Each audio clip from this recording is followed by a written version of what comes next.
একটা বিকেল কি জানি কার, একটা দুপুর চিলেকোঠা ঘর, একটু গরম স্বয়ংবর, একখানা তীর, একটা চরুল, ভুল ভাঙাতে আর একটা ভুল, দুই জোড়া ঠোঁট অভরকুচি, শব্দ বলে এই তো আছি,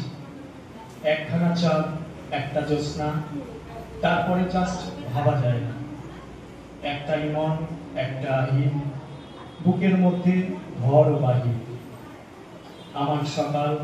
সন্ধে তার, একখানা রাত দস্যু তার, একটা তমাল, একটা পিয়াল, আজ নয় পিস আবার কাল। আরে দেশ, সকালবেলা তোমায় ছাড়া কষ্ট কষ্ট হচ্ছে বেশ, অল্প কথা গল্প মাঝে তোমায় দেখি এক ঝলক, সকালবেলায় এমন শুরু, ভালোবাসায় কয়েক পলক, কথা বন্ধ ফোনের সাথে, তবুও হয়নি কথার শেষ, টেলিপ্যাথি মনের সাথে, খারাপ লাগার কাটবে রেশ, রোজই এমন কথার মাঝে শুরু যে হয় কাজের দিন, হঠাৎ দেখি আমার ফোনে বাজছে বাজছে তোমার দিন, হঠাৎ দেখি আমার ফোনে বাজছে বাজছে তোমার দিন। নমস্কার।